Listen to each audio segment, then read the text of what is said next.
We speak so often of brokenness in religious life. Let us speak today of wholeness. You are welcome here, all of you, every part of you, beautiful just the way you are. Here you do not need to be something more or something less. No holding back, no hiding, no exerting yourself, no trying to do more or be more. You have inherent worth and dignity, just the way you are. Nothing to prove here. Nothing to prove to me or the person sitting next to you or to the children or to anyone. You don't have to try and be witty or more quiet or more outgoing. You are beautiful, every part of you beautiful just the way you are. You do not need to change anything about yourself to be welcome here. Your skin, your hair, your belly, your limbs, your face, all beautiful just the way they are. You are extraordinary, each and every one of you different from each, and each beautiful in your own beautiful way. Breathtaking. Let us worship together. Our opening thought comes from Charles Eisenstein from his work, Climate, a New Story. He writes, "We never were separate from nature and never will be, but the dominant culture on earth has long imagined itself to be apart from nature and destined one day to transcend it. We have lived in a mythology of separation." Our next reading comes from a friend of mine, Rufus Burrow, and his work, Personalism, a Critical Introduction. He writes, "This type of personalism does not allow one to merely address the separate parts of reality. Rather, one is forced by personalistic methodology to see the parts in relation to each other and to the whole.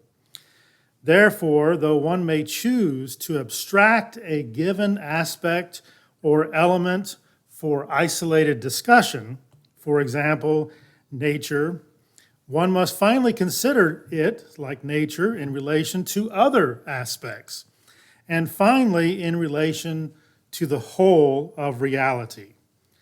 As a worldview, personalism presents its own case for the interrelatedness of all things."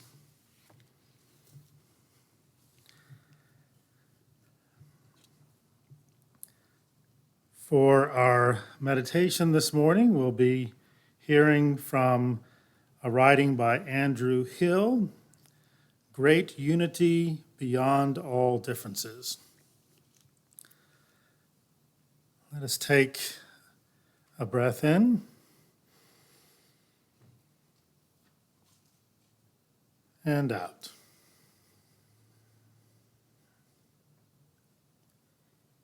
In, out.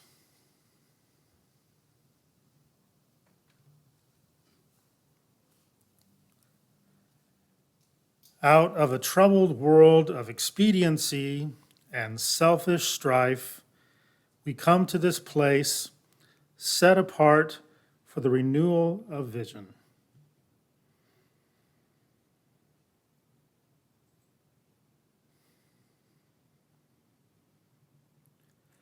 Great unity beyond all differences.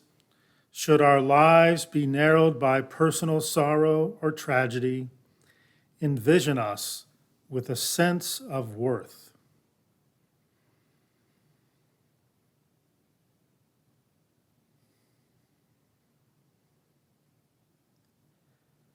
Should we be weary of the diminishing purposes of community and the persistence of global conflicts, envision us with your larger purpose.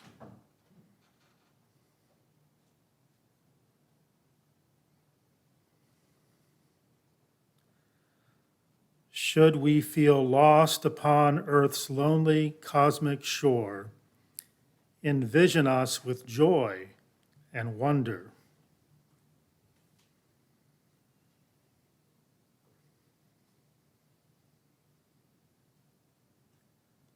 Uphold us when weak, embrace us when broken, transform us when partial.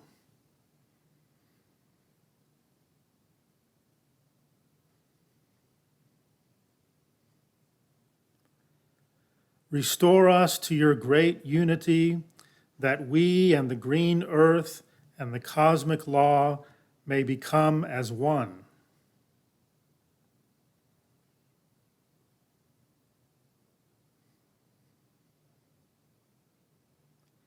Great unity, bless us now in this moment of worship with your vision. Amen.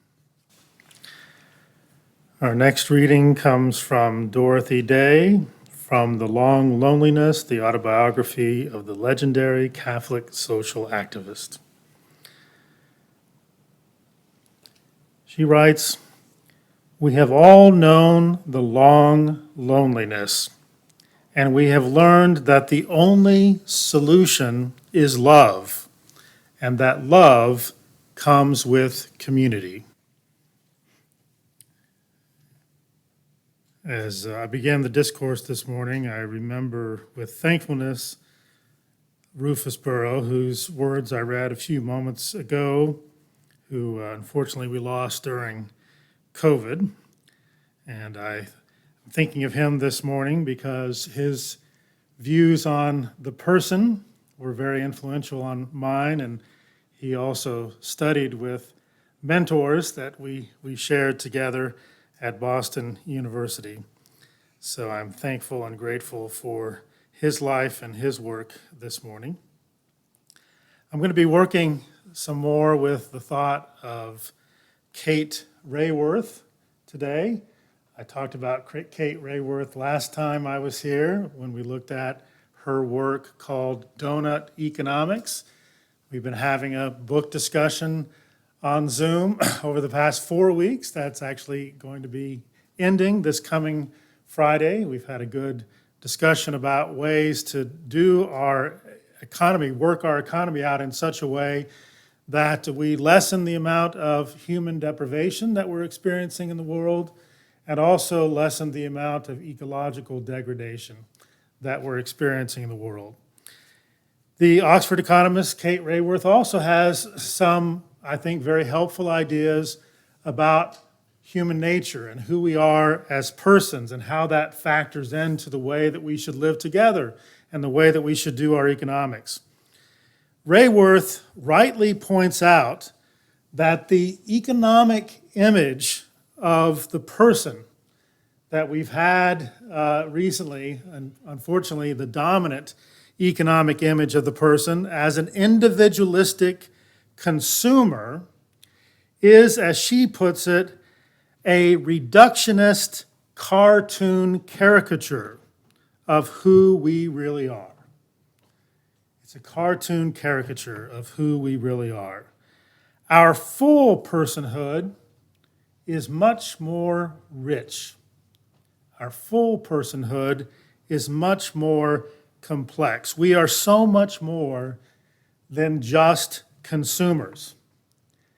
We are embodied and embedded in human communities, and we are embodied and embedded within a larger ecological community of all life. So when we allow ourselves to be defined as consumers, we become objectified, depersonalized. We become a quantifiable unit within an economic system that treats us and nature as commodities to be bought and sold, to be extracted from and consumed. Persons as consumers, if we're seen only as consumers, we become opportunities for profit rather than beings with intrinsic value, within a world of sacred and inherent worth. Only a society that has reduced persons to consumers would accept treating corporations as persons. Persons are more than consumers, and corporations are not persons. Rayworth makes the case that we must push back against this cartoonish economic caricature of our personhood as simply being consumers. She argues that for us to take the full person seriously, we must see that we are not just self-interested. We are also socially reciprocating. We also reciprocate with each other in community. We care for each other in community. As persons, we do not have fixed consumeristic preferences, but rather we have fluid and complex values. We are not isolated individuals. We are interdependent members of diverse and pluralistic communities, a dynamic global network, not just a network that's one thing, but a network of networks of human beings throughout the world. Rayworth says we need to move from acting as if we are dominant over nature to living into our dependence on nature. Humanity, she says, is woven deep into nature's web. We are embedded in the living world. We're not separate. We're not above it.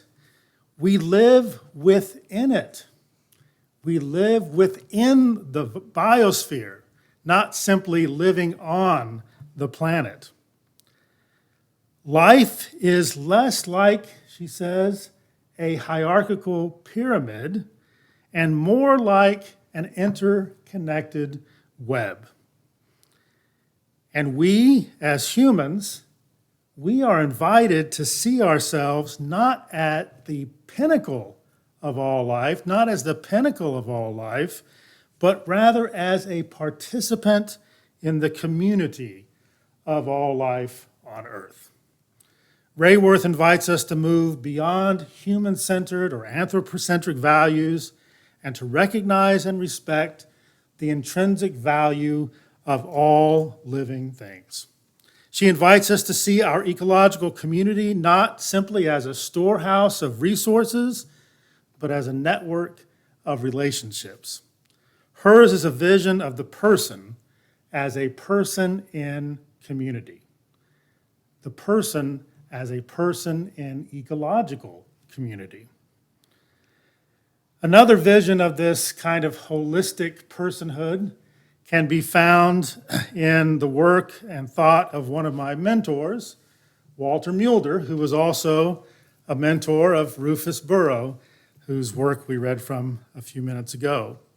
Walter Mulder lived from 1907 to 2004. He was dean of Boston University School of Theology from 1945 until 1972, and he was also a mentor to Martin Luther King Jr. And he was one of the theological and philosophical giants of a school of thought that most people haven't heard of, but I've mentioned it a few times with you before. It's called the Boston Personalist tradition. It's most well known for its influence on Martin Luther King. I was very fortunate to take the very last two classes that Walter Mulder ever taught. I took a class on the theory and practice, ethical theory and practice of economics, and also a course on the theology and ethics of personalism that he taught. He was one of the most important teachers and mentors for me in my own development as a person. And those of you who may have heard of him or are fortunate enough to ever perhaps known him or learned from him in some way, you might understand what an impact he had on me and so many others. Perhaps more than any other person within the Boston personalist tradition, Mulder emphasize the communitarian nature of the person. Mueller describes the person as a socius with a private center, basically saying that the person's relations to the community and the integrity of the person's experience are tightly woven together. The person in community does not exist outside of relations with the community. But the person also is not just the sum of his or her relations. He wanted to make sure that persons held some integrity as persons, as individuals, but also were seen as a part of a web of relationship within community, not just human community, but also the ecological community. Mueller wrote, "Wholes have qualities which the parts or components do not have." Wholes have qualities which the parts, components do not have. It was a holistic vision of the person. And he wrote about this and he talked about this at the American Philosophical Association on December 28th, 1994, a day that I remember as one of the days in which I was more nervous than perhaps any other day in my life, because Walter Mueller asked me, a 28-year-old graduate student at the time, to be one of the two respondents to his paper, Person as Embodied and Embedded, at the American Philosophical Association conference in Boston, Massachusetts. He asked two people to respond to this, a 28-year-old graduate student, me, and the then dean of Boston University School of Theology, Robert Neville, who's also one of the most well-known philosophers in the 20th century in the United States. So I was shaking in my shoes at that time, but also really grateful that someone like Walter Mueller, who was so well-known, would take the time to have a graduate student be in interaction with him, to be in communication with him about these ideas. Mueller recognized the reality and value not only of human persons, but of the community of all life. And thus his position has come to be known as, this is a mouthful, you don't have to remember this, but it's called eco-communitarian personalism. Eco-communitarian personalism, which is a fancy philosophical way of saying that we are all persons in ecological community. Mueller's view of our intimate connection with nature and his view that non-human beings are also centers of value led him to adopt Albert Schweitzer's position that human persons should practice a reverence for life. A reverence for life. If we take this seriously, we'll see that the way for humanity is to cultivate beloved community. To cultivate beloved community through the practice of loving all, doing justice, liberating the oppressed, serving the most vulnerable, and caring for the community of all life on earth. And if religious communities take this vision seriously, we will not continue to measure success primarily in the same quantifiable manner that we measure economic success. If you look at churches, they often do that. If you look at religious communities, they often measure their success in the same quantifiable manner that we measure economic success. We are no longer able, when we do that, when we focus on economic success within our religious communities, we are no longer able to offer a personalizing and prophetic imagination for a new way of being in the world that focuses on the quality of human flourishing within a thriving ecological community.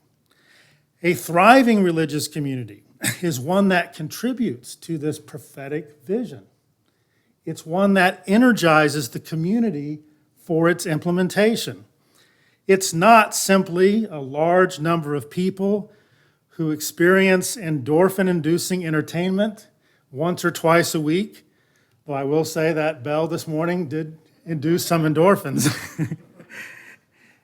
It's not a community that simply gathers in an impressive complex of buildings with a healthy cash flow and clergy whose salaries compare to those of a CEO of a large corporation and whose agendas are set by whomever puts the largest amount of money in the offering plate.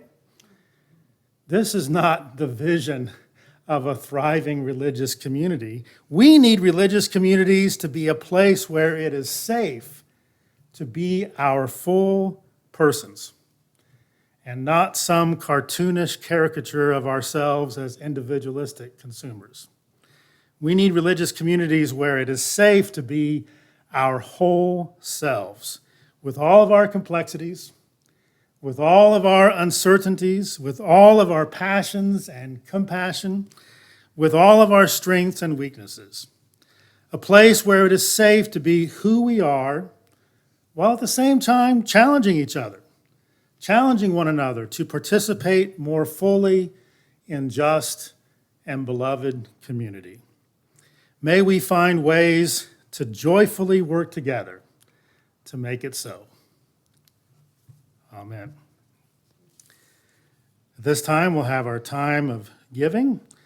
You can give at the table and you can give online, and no matter how much you give, it will not set my agenda.